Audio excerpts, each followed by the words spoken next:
আমাদের বাইতুল শরফ সেটাও একটা তরিকতের মার্কাজ, কিন্তু সারা দেশে সারা দুনিয়াতে সিস্টেম আর বাইতুল শরফের সিস্টেম ভিন্ন। আমাদের দেশের পিসাবের ছেলেরা পিসা হয়, সে যোগ্য হোক অযোগ্য হোক, লেখাপড়া না জানলেও সে পিসাব, বাংলা লেখাপড়া করলেও পিসাব, ডাক্তার হলেও পিসাব। যদি যোগ্য হয় এখানে কোনো সন্দেহ নাই, যদি যোগ্য হয় উপযুক্ত হয় তাহলে হতে পারে। কিন্তু অযোগ্যতার কারণে আজকে শিক্ষিত সমাজের কাছে বর্তমানে তরিকত, দরবার, পীর সাহেব এগুলো একটু হাস্যকর হয়ে গেছে। কি হয়ে গেছে? হাস্যকর হয়ে গেছে অযোগ্যতার কারণে, কোরআন হাদিসের সঠিক জ্ঞান না থাকার কারণে। কোরআন হাদিসের সঠিক জ্ঞান না রাখার কারণে তারা সুন্নত উঠে যাচ্ছে, সেখানে বেদাত ঢুকে যাচ্ছে। কথা বুঝতেছেন? আমাদের দেশের কত সংখ্যক পিসাব আছে জানেন? কত পিসাব? হ্যাঁ, 1,98,000 পিসাব আছে। 1,98,000। সেই লিস্টে আমি নেই, কারণ এটা গত আদমশুমারের লিস্ট। আমি তখন ছিলাম শিক্ষক। 1,98,000 পিসাবের মধ্যে আপনি হাতে গণে দেখেন কয়জন পীর সাহেব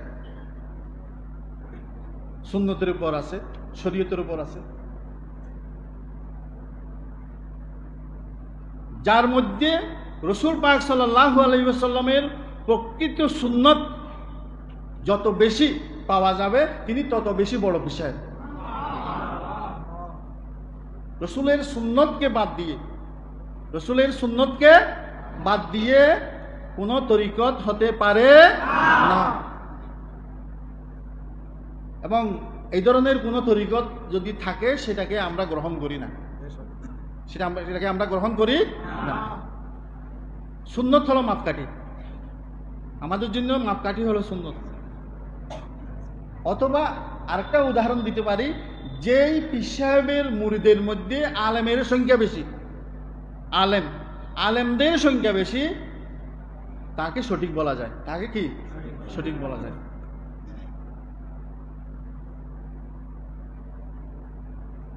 এখন কোথায়, আমি তো কারো নামও বলতেছি না, কারো বদনামিও করতেছি না। কথা বুঝতেছেন?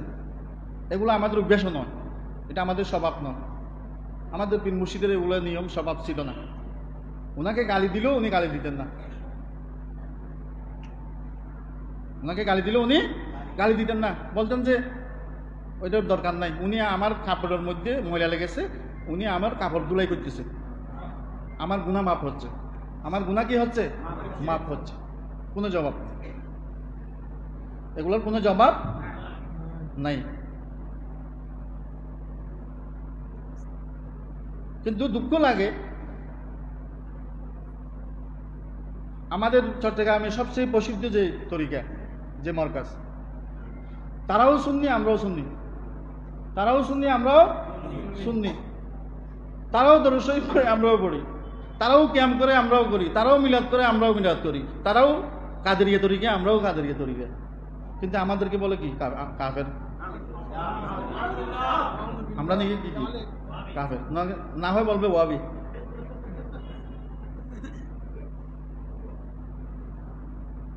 আমি যে এতক্ষণ আলোচনা করলাম, এখানে কোনো কাফের এবং ওয়াহাবির কোনো গন্ধ পেয়েছেন?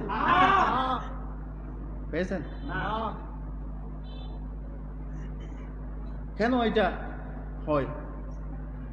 আল্লাহ রসুল এসেছেন কাফেরকে মুসলমান বানানোর জন্য, আর আমরা বানাচ্ছি মুসলমানকে কাফের। আমরা বানাচ্ছি মুসলমানকে কাফের। সংক্ষেপে একটু ইশারাতন একটা কথা বলে দিলাম, এটা মনের একটা ব্যথা আর কি, একটা ব্যথা লাগে। তো যাই হোক, আল্লাহ তাআলা আমাদের সবাইকে সঠিক বুঝ দান করুক। সবাই বলুন আমিন।